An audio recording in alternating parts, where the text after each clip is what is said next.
Hi friends, welcome back to my channel. और हम लोग आ गए हैं अपने गुरुदेव के घर, यानी कि गायत्री चेतना केंद्र। हम लोग गायत्री चेतना केंद्र को गुरुदेव का घर ही कहते हैं, क्योंकि सही बात है कि गुरुदेव का घर यहीं पे है। वो हम लोग उन्हें यहीं से जानते हैं, और अब तो वो खैर सूक्ष्म रूप में हम सबके साथ ही हैं, हर समय हर परिस्थिति में। लेकिन शरीर में तो वो है ही। हाँ, वो तो हर समय आप जो कुछ भी करते हैं तो आपको सहायता देने के लिए है भी। उन्होंने कहा ही कि हम स्थूल में नहीं रहेंगे तो सूक्ष्म में रहेंगे।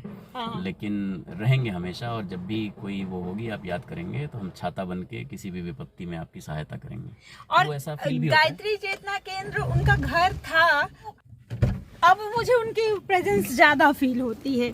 मुझे लगता है क्योंकि वो सूक्ष्म रूप में ज़्यादा सबके साथ ही हैं, और अब हमारे साथ हर समय हैं, तो इसलिए मुझे ऐसा लगता है कि अब वो हमारे ज़्यादा पास में है। क्यों है कि नहीं? अब ये नहीं लगता है कि जो है अब वो हर पल हमारे साथ हैं। बिल्कुल, है ना? हम लोग बहुत ही अंदर प्रवेश करेंगे। हाँ, हम लोग जा रहे हैं। ये आपको भी गायत्री चेतना केंद्र के दर्शन कराते हैं। मुझे लगता है नादयोग का समय होने वाला है। हाँ, तो आज नादयोग कर लेंगे। हाँ। नादयोग आप घर पे भी कर सकते हैं, लेकिन यहाँ की जो ऊर्जा है यहाँ पे ये चप्पल स्टैंड है। आप अलग देखिए, कहीं भी आप इस तरह के उसमें जाएं तो साफ सफाई ध्यान देना चाहिए। अरे वो चप्पल मिलेंगे, और यहाँ पे जनरली आपको ऐसा नहीं स्टैंड में ही उतारते हैं। हाँ। क्योंकि ज़्यादातर लोग यहाँ पे बिल्कुल एकदम स्वयं सेवा हिसाब है, सब कुछ सारी चीज़ें अपने आप में है। हाथ धो लेते हैं, हाथ धोने के लिए। अब हम लोग यहाँ पे आ गए हैं, और अब हम यहाँ पे पहले तो पहले इधर ये यज्ञशाला थी। हाँ। अब यज्ञशाला पीछे शिफ्ट कर दी गई। हाँ, ये जो है पहले इधर जो है ये यज्ञशाला थी। पहले हम लोग यहाँ जब आते थे तो यहाँ पे यज्ञ करते थे, और अब आई थिंक इसे पीछे शिफ्ट कर दिया गया है, और यहाँ पे यज्ञशाला पीछे शिफ्ट कर दी गई। तो बस आइए सबसे पहले हाथ धो लेते हैं, उपयोग करते हैं। हाँ, आइए मंदिर के दर्शन। ये यहाँ से पूरा ये परिक्रमा पथ है, और ये देखिए यहाँ पे दर्शन माता जी के। तो आइए चलते हैं हम थोड़ा सा अंदर।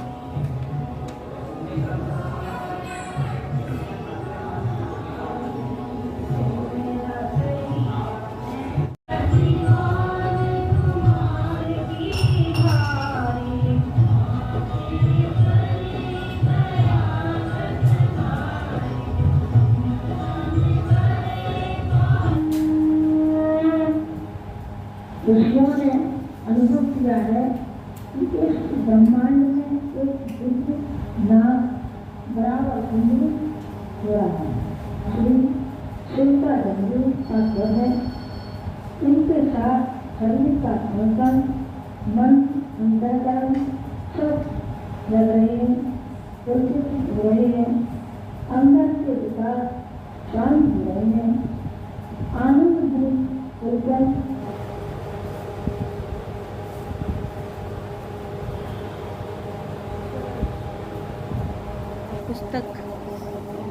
पुस्तकालय की तरफ में।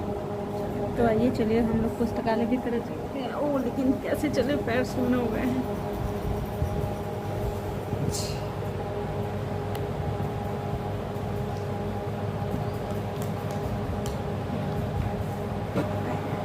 आइए आप लोगों को गायत्री चेतना केंद्र दिखाते हैं।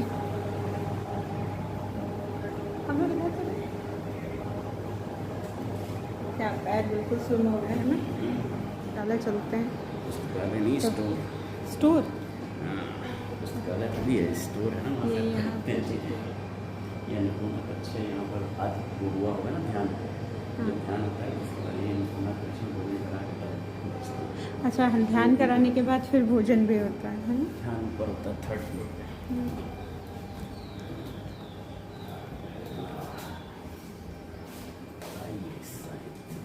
घुमा कर लगा दोगे।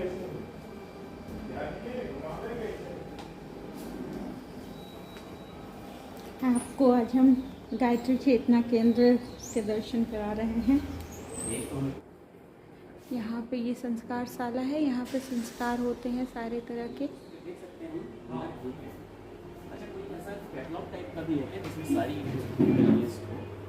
ये गुरुदेव का ज्ञान प्रसाद का भंडार है। आप देखिए कितना अच्छा, वाह। आइए आपको आज हम पास से दिखाते हैं गुरुदेव की पुस्तक।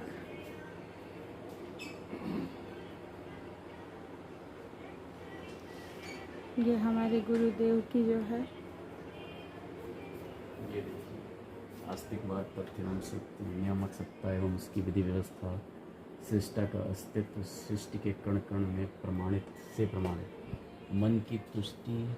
आपसे मिलते हैं थोड़ी देर बाद, क्योंकि हम जा रहे हैं अभी कुछ पुस्तकों को देखते हैं और देखते हैं कि क्या लेना है हमको। हेलो दोस्तों, तो हम लोग घर वापस आ गए हैं। हम गायत्री चेतना केंद्र से पहले हमने बहुत सारी किताबें खरीदी और किताबें खरीदने के बाद फिर थोड़ा बहुत और सामान लिया और वापस आ गए। उस समय शूट नहीं कर पाए क्योंकि फ़ोन की बैटरी बिल्कुल ही ख़त्म हो गई थी। क्योंकि वहाँ पे किताबें खरीदने में काफ़ी टाइम लग गया। काफ़ी सारी किताबें मुझे खरीदनी थी। अभी आपको दिखाती हूँ कि मैंने वहाँ से क्या क्या लिया है। दोस्तों, मतलब कभी कभी ना जब आप गायत्री चेतना केंद्र जाते हैं, गुरुदेव के साहित्य संग्रह को देखते हैं, तो बड़ा आश्चर्य फील होता है कि उन्होंने कैसे अपने जीवन काल में इतनी सारी किताबें लिख दी। क्योंकि क्या है ना, जब आप उनका पूरा वो संग्रह देखेंगे तो आपको लगेगा, बहुत आराम से पता चलेगा कि जितना गुरुदेव ने काम किया अपने लाइफ टाइम में, जितनी किताबें उन्होंने लिख दी, इवन एक नॉर्मल ह्यूमन बीइंग के लिए, एक हम लोग जैसे साधारण लोगों के लिए, मुझे लगता है कि पूरे जीवन काल में उतनी किताबें पढ़ पाना भी मुश्किल है। लिखना तो बहुत दूर की बात है, क्योंकि मतलब अगर एक नॉर्मल ह्यूमन बीइंग को कहें तो वो उतना सोचना फिर उतना लिखना मुझे नहीं लगता कि पॉसिबल है। और इसी बात से मुझे ऐसा लगता है कि जो हमारे पूज्य गुरुदेव थे वो दैवी चेतना थे, वो ईश्वर का ही स्वरूप थे।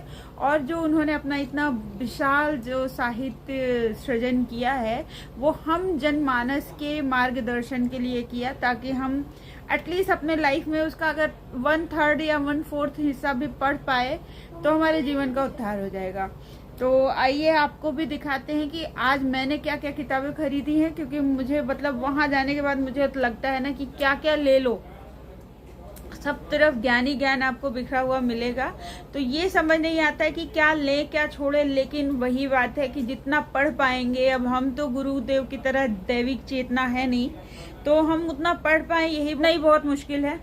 तो अभी तो फिलहाल हम कुछ किताबें लेके आए हैं, और अगर इतना पढ़ लिए तो वैसे हम इसके पहले भी हमारे पास गुरुदेव की बहुत सारी किताबें हैं। हम लोग जब भी चेतना केंद्र जाते हैं कुछ ना कुछ लेके ही आते हैं, लेकिन आज तो काफ़ी सारी बुक्स हम लेके आए हैं। अगर हम पढ़ पाए इतनी तो फिर और भी जाएंगे और भी लाएंगे। तो आइए आपके साथ साझा करते हैं अपने गुरुदेव की कुछ पुस्तक कृतियाँ। ये सभी किताबें जो है गुरुदेव द्वारा संकलित हैं। आप देख सकते हैं सभी पे लिखा होता है पंडित श्री राम शर्मा आचार्य। ये बहुत ऐसा नहीं है कि सब बहुत पतली पतली हैं, बहुत बड़े बड़े उन्होंने जो है ग्रंथ लिखे हैं। लेकिन वही वाली बात है कि छोटी बुद्धि छोटा छोटा पढ़ ले तो भी बहुत है। तो अभी तो मेरी बुद्धि इतनी ज़्यादा डेवलप नहीं हुई है। मुझे थोड़ा सा आयुर्वेदिक चीज़ों में बहुत ज़्यादा इंटरेस्ट है, तो इसलिए मैं हमेशा जहाँ भी जाती हूँ मेरे किताबों के संग्रह में एक दो और वेद विज्ञान पे आधारित बुकें शामिल हो ही जाती हैं। तो ये मैं अपने लिए लाई हूँ 1, 2 और ये सारा कुछ आप देखिए कितनी सारी किताबें हैं। तो ये जो है आप देखिए, स्वस्थ रहने की कला, जड़ी बूटियों द्वारा स्वास्थ्य संग्रह, द्रव्य गुण विज्ञान का प्रमुख वनौषधियाँ। मेरे पास एक्चुअली आयुर्वेदा पर बेस्ड बहुत सारी किताबें हैं।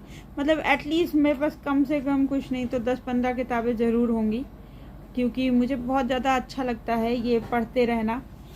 और अभी मैंने महर्षि चरक का जो ग्रंथ है वो भी देखा है। और भी किताब है मेरे पास जो है आयुर्वेदा पे रिलेटेड, आयुर्वेदा इन डेली लाइफ। तो वो भी बहुत अच्छी बुक है आयुर्वेद से जुड़ी हुई। और उसके अलावा तो ये देखिए सूर्य विज्ञान, ये सारा कुछ मैंने अपने लिए लिया है। तो ये 4 किताबें जो है ये मेरी हैं। ये मैंने प्रगल्भ के लिए लिया है 2, और ये जो है ये सभी के लिए है एक्चुअली, और स्पेशली इनके लिए है क्योंकि इन्हें इस तरह की किताबें पढ़ना बहुत ज़्यादा पसंद है। वैसे हम सभी को बहुत ज़्यादा पसंद है। जैसे ये किताब बहुत अच्छी है तो इसको, ये वाली चाहिए। ये वाली तो अभी बस इसके बाद मैं ये सबसे पहले यही पढ़ूंगी क्योंकि मुझे भी इसके बारे में जानने की बहुत ही उत्कंठा हो रही, तो मैं ज़रूर पढ़ूंगी। और ये देखिए, अब अगर आप गुरुदेव को ध्यान से पढ़े ना तो आप एक महामानव बन सकते हैं। इतना अच्छा साहित्य संग्रह है उनका कि क्या बताएं। मन के हारे हार, मन के जीते जीत, बहुत ही ज़्यादा अच्छी किताब है ये। एक्चुअली इसका बहुत जगह रेफरेंस मैंने पढ़ा है, तो मैं इसको पढ़ने के लिए चाह रही थी, तो अभी इसलिए लेके आई हूँ मैं। और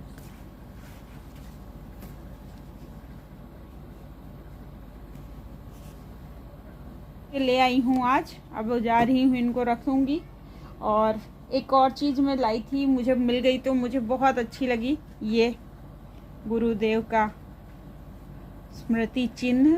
मुझे मतलब बहुत अच्छा लग रहा था। ये आप किसी भी टेबल पे और उस पर रख दीजिए, जहाँ भी आप पढ़ रहे हो वहाँ गुरुदेव को सामने रख के बैठे ना, तो ऐसा लगता है जैसे वो आपको पढ़ा रहे हैं, सिखा रहे हैं। अगर आप जो है कहीं अटक जाते हैं, कोई चीज़ समझ नहीं आती है, तो अगर आप उनका चित्र सामने रखें तो मुझे मतलब ऐसा फील आता है जैसे कि वो आपको समझा रहे हैं। तो दोस्तों, आज मैंने आपको जो ये गायत्री चेतना केंद्र के दर्शन कराए, आपको कैसा लगा आप ज़रूर बताइएगा। और अगर पसंद आए तो प्लीज़ मेरे चैनल को लाइक कीजिएगा, सब्सक्राइब कीजिएगा, शेयर कीजिएगा। आपसे मिलते हैं अपने अगले ब्लॉग में, क्योंकि अब बहुत ज़्यादा रात हो गई है, जा रही हूँ सब लोगों को खाना खिलाने। तो बस इसलिए आज का वीडियो यहीं तक।